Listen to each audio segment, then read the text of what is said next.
tightening global liquidity, and when global liquidity tightens, it's obviously not good for economic growth, and it's not good for asset markets.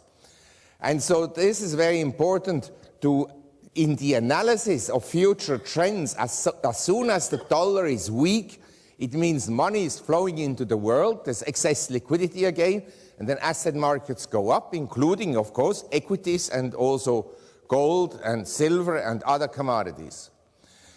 Now, what happened in 2008 is unusual in a historical sense because, A, equities totally collapsed. They lost from peak to trough $32 trillion.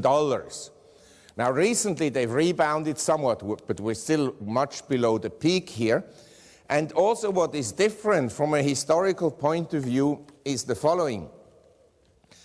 We had very serious recessions in 73, 74.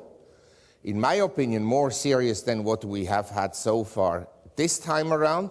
We had a very serious recession in 81, 82, and also a minor recession in 1991. But in these past recessions, you can see that home prices in the US, here is 73, 74, here is 82, 90, they never went down. In 1990, they briefly went down because of one state, California. But basically, we never had house price declines. And therefore, people in America said home prices will never go down. But this time around, you can see that home prices really collapsed. This is unusual, and it destroyed a lot of wealth. But the Federal Reserve, again, will tell you, well, the problem is that home prices went down. But that is not the problem. I want to explain to you what the problem was.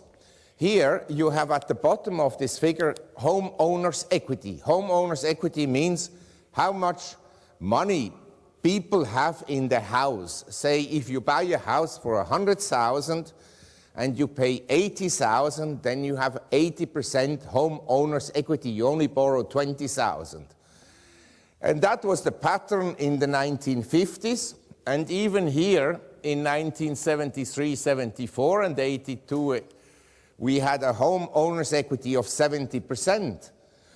But encouraged by the Federal Reserve, and by the way, also by institutions that are government-sponsored, like Fannie Mae and Freddie Mac, people borrowed more and more against their homes, and so homeowners' equity here declined very strongly and is now, at the present time, just 43%. In other words, of all the homes in the United States, 43% is own capital, and 53% is borrowings. Now, 33% of homes in the United States are owned without any mortgages. They may have been bought 50 years ago, and so they have no mortgages. They're fully paid. It means that 67% of homes, they have now 15% or less equity. That is the problem. If you own your home and you have no mortgage and no debt, it doesn't matter the house goes up 20% or down 20% or 30%, it's still the same house. The problem is the leverage. That is the problem. In Hong Kong, after 1997, home prices declined by 70%. None of the major developers or construction companies went bankrupt. And very few homeowners went bankrupt. Why? Because they had low borrowings against their homes. And the property developers in Hong Kong, their capital structure is usually about 80% own capital and only 20% are borrowings. And so that is the big difference between other countries and the US. In the US, we have simply too much debt. Debt to GDP is too high. That is the problem.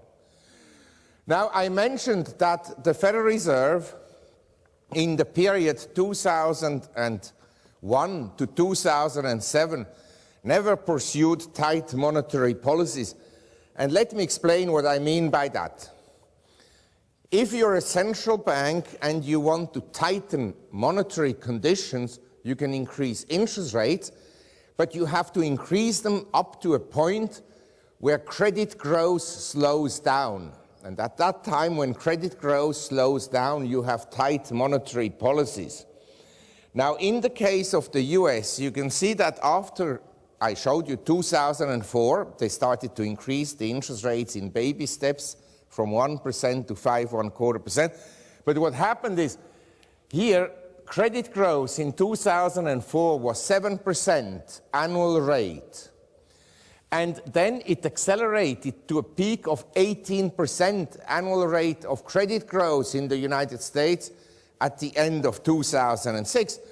And that is most unusual. I mean, that the Federal Reserve could sit there and sleep over this and not realize that this was not going to be sustainable in the long run, to have credit growth running at 18% per annum, and also to see that credit was growing at 5 times the rate of GDP growth. Between 2000 and 2007, total credit increased by $21.3 trillion, but the economy only expanded by $4.2 trillion. So in other words, credit was growing at a much faster rate than economic growth. But the Federal Reserve didn't see that. And then when the crisis began to unfold, and the Federal Reserve initially thought that the subprime lending crisis was an isolated event, but eventually they noticed that the whole United States was subprime. And so credit growth began to slow down here in 2007 at the beginning, but when they cut the interest rates, it expanded once again. In other words, as I said before, the Federal Reserve has destabilized the economy more than would have been the case if the Federal Reserve had done nothing. And then when the crisis really spread in 2008, credit growth collapsed. Now, if you have an economy that is dependent on continuously increasing the amount of debt to create economic growth, then obviously once you have this credit slowdown, you have a major problem. Now, the Federal Reserve knows about this, and therefore what they've done is basically, you have here the private credit is contracting. In other words, people, normal people, they're acting rationally. They see a problem, so they start to save and spend less and pay back debts.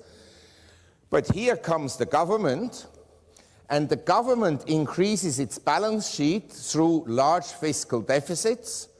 This year, the total credit of the government in the US, in other words, the total debt, government debt, will increase by more than $2 trillion.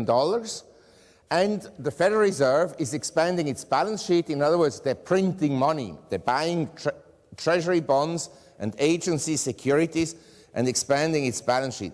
So you have two opposing forces. And the private credit sector is withdrawing money from the system and saving. The government is throwing money at the system. And that then creates huge volatilities in asset markets, because at times the private sector is overwhelming the government sector, and so it's negative for asset markets like in 2008, and then comes the government, prints money like crazy, and that's why you have this huge increase in commodity prices and in stock markets after essentially the beginning of this year. First, the commodity markets bottomed out, and then the dollar peaked out February 28, 2009, started to go down. March 6, the S&P was at 666, it starts to go up. And as you know, we went now to close to 1100. So this policy of the government to print money and create huge fiscal deficits, that is creating additional economic and financial volatility. But I want to explain another point. The government in the US is adding, say, at the present time, $2 trillion to its government debt. And so the government debt is expanding very rapidly as a percent of the economy. And it will reach, in my opinion, in about 4 years' time, 100% of the economy, 100% of GDP.